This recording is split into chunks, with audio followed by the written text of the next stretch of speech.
लोग विचार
विरही लोग भगवान का देखते रहते। भगवान का रथ दिखाई देता रहा कि देखते रहे।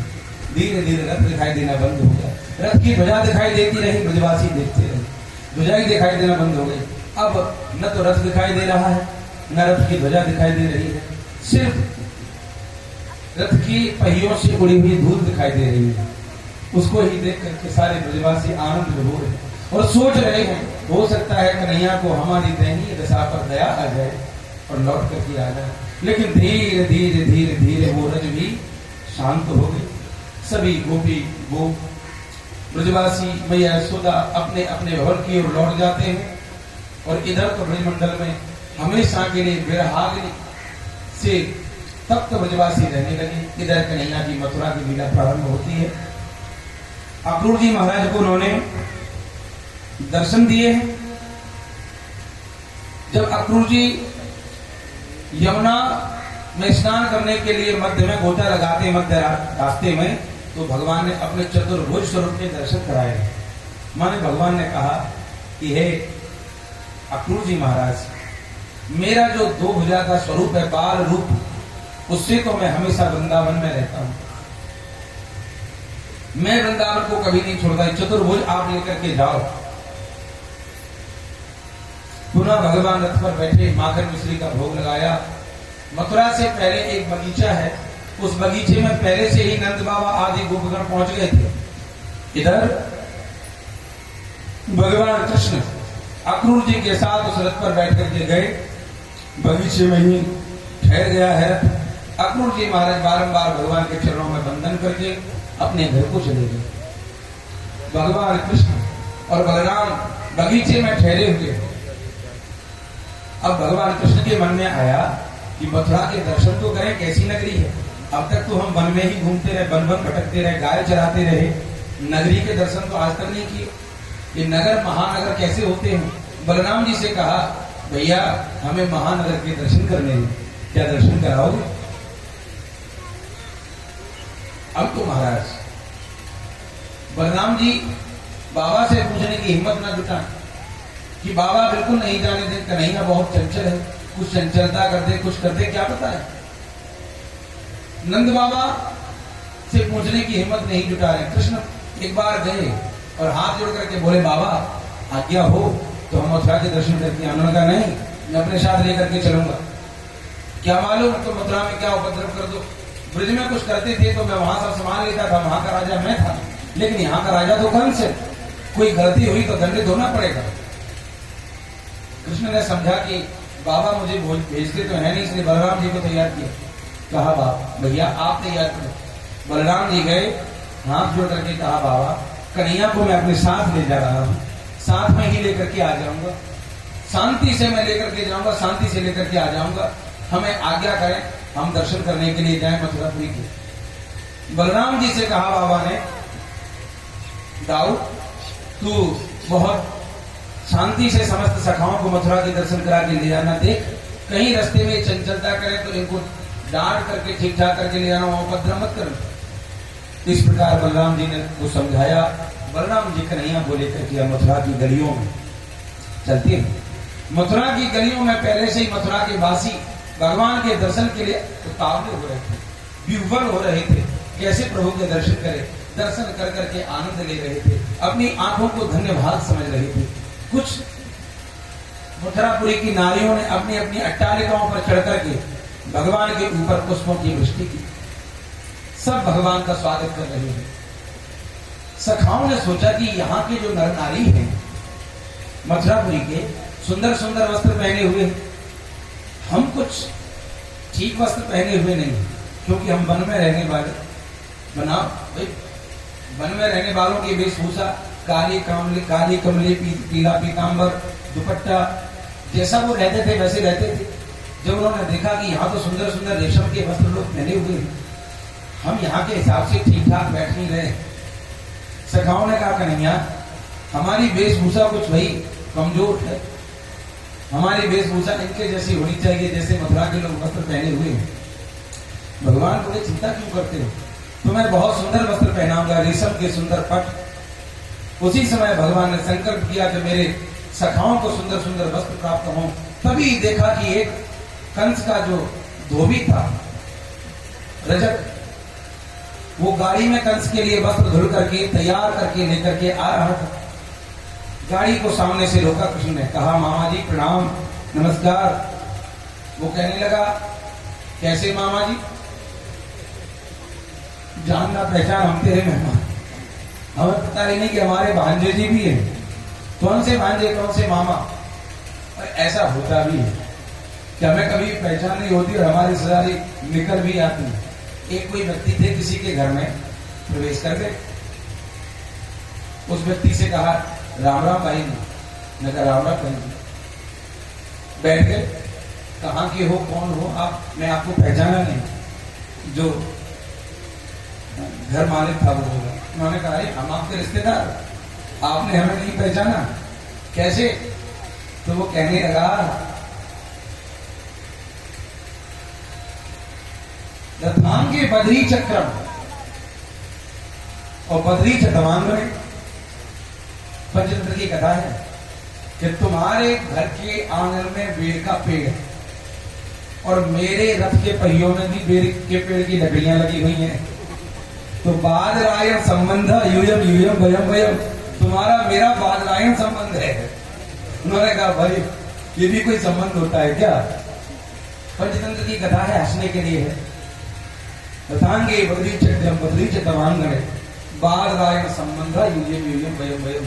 भगवान ने कहा मामा जी प्रणाम। वो रजत बोला मैं आपको नहीं जानता, अब मेरे भांजे जी कब से होगा। उन्होंने कहा अरे आपको पता नहीं, यहाँ के जो राजा कंस है वो हमारे मामा हैं, इस नगरी में हर एक व्यक्ति हमारा मामा हुआ। रजत धोबी, सम्मान मिल गया, उसका मन बड़ा अभिमान से भरा हुआ था कि मैं महाराजा कंस का धोबी हूं। कहने लगा अरे वन वन में गाय चराने वाले, पोखर का पानी पीने वाले हमें मामा जी कहते, तुम्हारी औकात भी है क्या, चलो मेरा रास्ता छोड़ो। भगवान बोले भैया गाली तो नहीं दी, मामा जी ही कहा है, इसमें बुरा मानने की तो कोई बात नहीं। तब तो और ज्यादा बिगड़ गया, तुम्हें समझ नहीं आता, मैं तुमको बार बार कह रहा हूं यहाँ से हटो। मधुमंगल ने कहा कन्हैया इतनी बेइज्जती हमने तेरी कभी नहीं देखी, होगी सो देखी जाएगी। पूतना वाले हाथन का प्रयोग कर भगवान उछल करके गाड़ी पर चढ़ गए और गाड़ी पर बैठा हुआ जो धोबी था एक थप्पड़ मारा। जैसे ही थप्पड़ मारा कन्हैया ने, उसका सर धड़ से अलग हो गया। तो छोटे मोटे जो रजत थे वहां से भाग निकले, हे भगवान कैसी शक्तिशाली बालक है कि थप्पड़ मारते ही सर धड़ से अलग हो जाता है। भगवान बोले आ जाओ, सुंदर सुंदर वस्त्र हैं इस पर। सभी सखा उस गाड़ी पर चढ़ गए, अपने लिए अच्छे अच्छे रेशम के वस्त्र पहनने लगे। लेकिन वो जो वस्त्र थे तो राजसी वस्त्र, मामा कंस के नाप के थे और बच्चे छोटे छोटे बेचारे। राजा कंस वैसे ही आकार में कितना बड़ा होगा, छोटे छोटे 11-11, 10-10, 9-9 साल के गोपगण जब चलने लगे वो रास्ते पर, तो राजमार्ग साफ होने लगा मथुरा का। सखा कहने लगे भैया वस्त्र तो बहुमूल्य हैं, लेकिन हमारे नाप के नहीं। यदि नाप के हो जाए तो बड़ी अच्छी बात है। भगवान बोले चलो, भगवान वहां के दर्जी के यहाँ गए, उसने भगवान का बड़ा स्वागत किया। भगवान का भक्त था वो, उनकी लीलाओं को सुनता रहता था, ब्रजमंडल में क्या क्या भगवान ने लीलाएं की। उसने भगवान से प्रणाम किया और भगवान के नाप के, ब्रजवासियों के सखाओं के नाप के वस्त्र पहना दिए। सखाओं ने कहा कन्हैया वस्त्र तो बहुत सुंदर हो गए, लेकिन गले में एक गुलाब की माला होती तो हम ब्रजवासियों का तो कहना ही क्या था। भगवान उसी समय सुदामा नाम के माली के यहाँ गए। सुदामा नाम के माली से कहा हमारे सखाओं को माला पहनाओ, एक एक गुलाब की माला सभी सखाओं को भगवान को सुदामा नाम के माली ने पहनाई। भगवान ने उसको आशीर्वाद दिया, श्रिया युक्तस्या, तुम लक्ष्मी से युक्त हो जाओ। और ये बिल्कुल स्पष्ट भागवत में वर्णन है, लक्ष्मीवान होने का आशीर्वाद दिया। इसका मतलब क्या हुआ, जो भगवान को सुगंधित पुष्प भेंट करते हैं उनके घर में लक्ष्मी की कमी नहीं रहती। कभी भी देवताओं का पूजन करते समय ऐसे फूलों को, ऐसे पुष्पों को मत चढ़ाइए जिनमें सुगंधी नहीं आती, सुगंधित फूल ही भगवान को चढ़ाएंगे। तो भगवान लक्ष्मी प्रदान करते हैं। लक्ष्मी रहती कहाँ है, शास्त्रों में लिखा है लक्ष्मी बसति पुष्पेषु, लक्ष्मी फूलों में बसती। लक्ष्मी बसति पुष्करे सामे बसत वही नित्यम सौमनस्त्यम तथास्तु नः। लक्ष्मी फूलों में बसती है और लक्ष्मी को नारायण के चरणों में आप भेंट कर दीजिए। हमारे गुरुजी ये कहते हैं कि अपने हाथ से गुलाब या गेंदा जो भी आप बो सके अपने हाथ से बोए, उनमें अपने हाथ से जल लगाएं। वो जब फूल निकलने लगे उनमें, वो फूल यदि आप भगवान को अर्पित करते हैं तो 1000 स्वर्ण मुद्राओं के समान उसका फल होता है। यानी भगवान ने आपको, भगवान को आपने 1000 स्वर्ण मुद्राएं चढ़ा दी हो, जितना फल उसका उतना फल एक पुष्प का होता है। यदि आपने स्वयं बीज बो करके, पानी दे करके और वो जो फूल निकले पुष्प वो आप अर्पित करें। हमारे गुरुजी आज 85 वर्ष के हैं लगभग, आज भी वो गेंदा गुलाब अपने हाथ से लगाते हैं और पानी भी देने की कोशिश करते। शरीर नहीं चलता तो बच्चों का सहयोग ले लेते हैं, अपने हाथ से देते हैं और फूल भगवान को गुलाब के प्रतिदिन अपने लगाए हुए भेंट करते हैं। तो इनका बहुत फल है अपने द्वारा लगाए हुए फूल भेंट करने का। भगवान ने आशीर्वाद दिया सुदामा नाम के माली को, तुम श्री युक्त हो जाओ। सखाओं ने कहा कन्हैया माला हो गई, वस्त्र बहुत अच्छे हो गए, अब ब्रजवासियों के लिए तो महाराज चंदन होना चाहिए, थापक हुआ चंदन, पूरे मस्तक पर पीला पीला चंदन। भगवान ने कहा चिंता न करो। जब भगवान मथुरा के राजमार्ग पर चल रहे थे तभी भगवान ने देखा शैलेंद्री कुब्जा जो 3 जगह से टेढ़ी थी, कमर झुका करके हाथ में चंदन का कटोरा लेकर के महाराजा कंस की शैलेंद्री उनको चंदन लगाती है, आ रही है, कंस को चंदन लगाने के लिए जा रही है। भगवान ने रास्ते में ही उसको रोका, देवी जी आपको प्रणाम, सुंदरी जी आपको प्रणाम। सुंदरी कहकर के भगवान ने प्रणाम किया। कुब्जा ने कहा आप कौन हैं, आपका क्या नाम है, भगवान ने पूछा।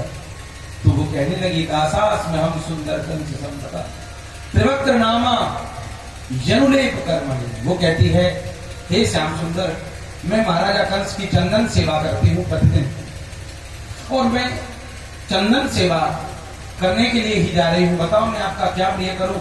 आज आपने मुझे प्रसन्न कर दिया क्योंकि मैं 3 जगह से टेढ़ी हूँ, उसका कुंवर निकला हुआ था कमर में, तो 3 जगह से पैर से, कमर से, हाथों से टेढ़ी थी वो। त्रिवक्रा नाम था उसका, त्रिवक्रा। एक ऋषि हुए जिनका नाम हुआ अष्टावक्र है। अष्टावक्र माने 8 जगह से टेढ़े थे वो। ऐसे ही जो कुब्जा थी ये 3 जगह से टेढ़ी थी, त्रिवक्रा। उसने कहा प्रभु मुझे आज तक किसी ने सुंदर नहीं कहा, आप मुझे सुंदर कह रहे हो, जरूर मैं आपकी चंदन सेवा करूंगी। इस प्रकार से उसने बड़े प्यार से भगवान को चंदन अंगराग की सेवा करी। जितने भी सखा थे सबको चंदन की सेवा करी। भगवान ने कहा देवी मैंने आपको सुंदरी कहकर के संबोधित किया है तो मैं आपको सुंदरी जरूर बनाऊंगा। और ऐसा कहकर के भगवान ने एक पैर उसके पैर पर रखा और एक हाथ उसके पीछे लगाया, एक हाथ थोड़ी पर लगाया और हल्का सा ऊपर को झटका दिया तो वो 3 जगह से टेढ़ी जो त्रिवक्रा थी एकदम सीधी हो गई। भगवान ने आशीर्वाद दिया ऐसे लगने लगी जैसे 16 वर्षीय सुंदरी भगवान ने आशीर्वाद से सुंदर भी बना दिया, अत्यंत सौंदर्य प्रदान किया। त्रिवक्रा ने भगवान के चरण पकड़ लिए, प्रभु ये सुंदरता, ये स्वरूप आपने मुझे भेंट किया है, ये आपको ही समर्पित है, आप ही मेरे स्वामी हो, आप ही मेरे जीवन धन हो। तो त्रिवक्रा ने भगवान को अपना पति स्वीकार किया था। तो भगवान को जो चंदन भेंट करते हैं अपने द्वारा घिस करके भगवान में सुंदर बना देते हैं। जो प्रतिदिन चंदन भेंट करते हैं, जैसे त्रिवक्रा को सुंदर बनाए ना, आपका जो भी जन्म होगा भगवान अत्यंत सौंदर्य प्रदान करते हैं। सुंदर चंदन की भेंट करी त्रिवक्रा को, भगवान ने सुंदर बनाया। चंदन लगा गले में, सुंदर सी माला, सुंदर से वस्त्र। अब तो सखा बड़े प्रसन्न हुए। राजमार्ग पर जैसे ही चलने लगे महाराजा कंस के भवन की ओर, तभी मथुरापुरी की नारियां प्रसन्न होकर के भगवान के ऊपर निहाल होने लगी।